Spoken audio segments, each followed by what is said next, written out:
All right, so we're going to do a compression test on the motor right now. I've noticed over the last few weeks that every time we run it, we come back to the pits and I'm having to add water into the motor. And I don't know if it's just naturally pushing that water out somewhere. We've changed the oil in the car several times. There's no water in the oil. There's no, I don't see it being pushed. There's no water leaking out when it's just sitting here, so I don't think there's a crack in the block, but we're losing water somewhere. So I'm going to do a compression test on the motor and make sure that the heads are still sealed up. We may need a new set of head gaskets. I don't know. So we're going to do a compression test on the motor, and basically what you're going to do is you pull out a spark plug. You got this nice little gauge here. What we're going to do is I got bump buttons on either side of the car where I can just push the button and it's going to turn the motor over. We're going to turn it over about 5 or 6 times. This gauge will go up and it's going to tell me exactly what the pressure should be in that cylinder. And we're looking anywhere between 170 to 185 pounds is where we should be running. So if you give me just a second, get the power turned on to the car here.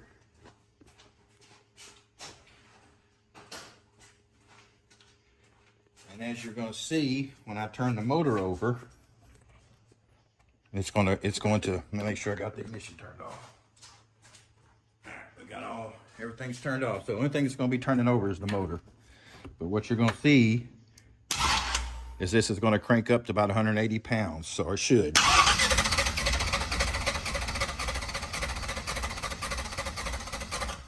Okay, so it looks like this one's sitting on right about 160. Yeah, so this one's sitting right on 160 pounds. So we're going to write this down. We're going to do this for each cylinder. So right now, this one's at 160 pounds. This is number 2. You see each coil is labeled for each cylinder, 2, 4, 6, 8. Right side of the car is always your even side of your motor. So what we're going to do now is we're going to pull spark plug number 2. And we're going to do the same thing. We're going to do this for all 8 cylinders.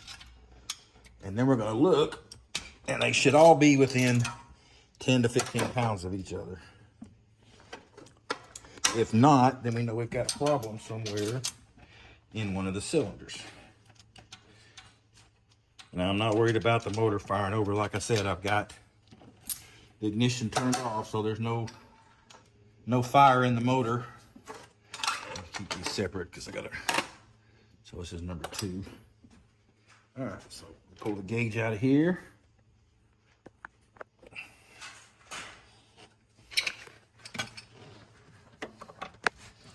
Check this out real quick. Come on. And we're gonna put it in number 2. I thought you just did number 2. I mean 4. I'm sorry. I was thinking 1, 2, 3, 4, but I meant the second cylinder on this side. It's so hard to get this sucker in here. Get this front cap still on here. Come on, baby. There we go. All right. All right. All right, so now we're going to do this one.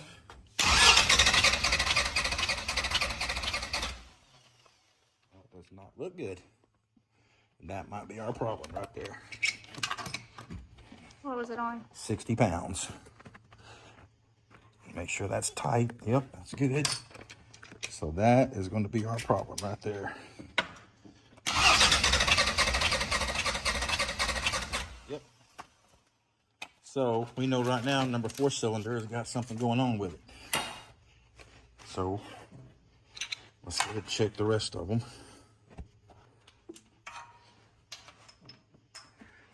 I knew it wasn't running right.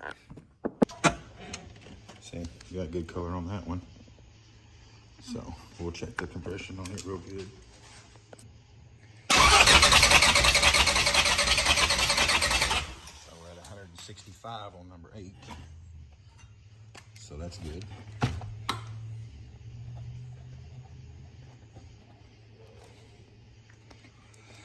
All right, let's go to the other side over here.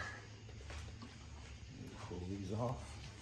So are they supposed to be the same compression? No, I mean, they can all be, they could be a few pounds different. It's not gonna hurt it. And what you don't want is 100 pounds worth of difference like we got between number 4 and the rest of them. That's not good. So, number 1 looks good. Got that nice light brown color that we like to see. Not too rich, not too lean.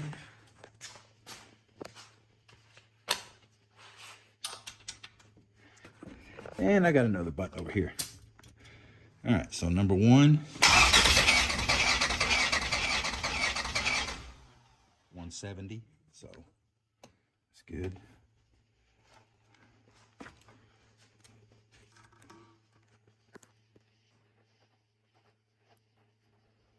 Okay.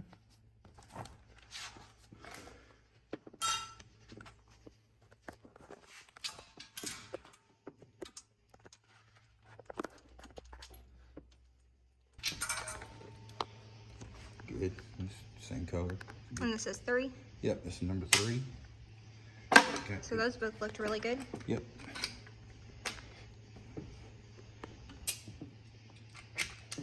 All right. Number 3.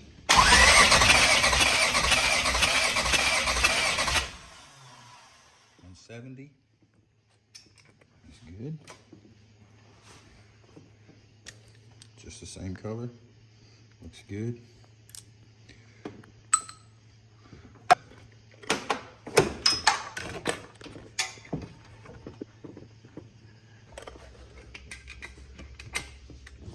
All right, number 5.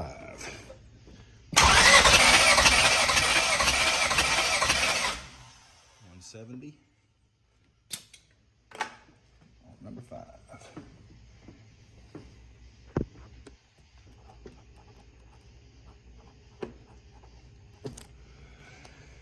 And hopefully number 7 will be right there with it, so we know we only have one bad actor over there. Which I know you don't want to hear this, but we're going to have to pull this motor, take it apart, and get that fixed. So are we down for a while? I mean, it's not that big of a deal. I mean, putting a set of rings in is not that bad. Can we do it before the weekend? Oh no, I'll have to order them.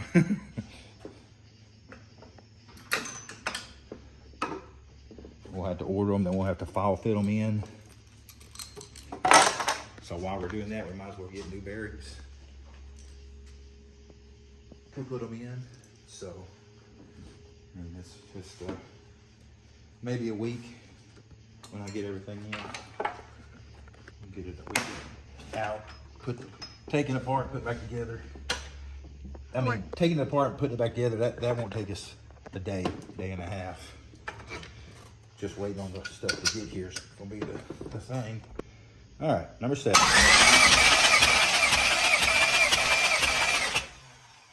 like about 175, right in there. So that's good. Number 4 only has 60 pounds of pressure, so it could be a number of things, baby. I mean, it could be hell, it could have a hole in the piston, for all we know, until we take it apart and see just exactly why it's that way.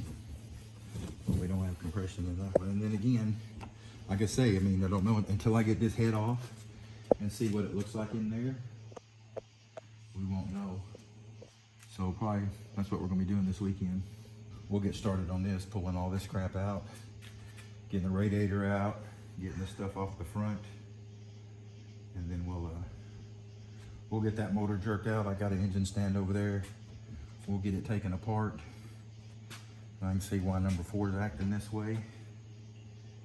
And why number 2 is not showing any fire? Yeah, I mean that's just a bad coil. We're just not getting fire on number 2, so it's just probably a bad coil. And we need to carry extra coils with us anyway. You know, I'll get 3 or 4 extra coils and keep them in the race stuff. I've already got, I mean, the part numbers are on it and shit. But I think they came out with a new set, an updated version of these coils. which are actually red, so they'll match the car. That'd be nice. Yeah, so we'll get that done. But I mean, it's not gonna be that hard, because like I say, all this stuff will come off. We get the motor out, we can take the intake off, leave the carburetor, the nitrous, all that can still stay hooked up. We'll just take that off as one unit and set that to the side. So I mean, really, we don't have much to take off as far as individual pieces. Say we can, once we get that out, we pull these 4 bolts out, the motor plate comes off. This is attached, that's attached to it, everything's attached to the motor, so it's not gonna be hard to get everything off and get it out of the way. You pull the headers off. We'll get the motor stand over here, we'll get this thing, because luckily we can take the front end off, take it off, the motor comes right out. It's not that big a deal. We'll get that taken care of. We'll get all that taken care of, we'll be good to go, mama. So like I said, hopefully a week, we should be up and running. Oh, we'll definitely be running by the race at Wichita Falls, definitely. That's not gonna be a problem. What is that, the 11th or the 12th That's, of August? Was it the 13th? What? 2 weekends from now. Yeah. Yeah. Not yeah. this weekend, but next. Yeah, we'll be up and running by then, no problem.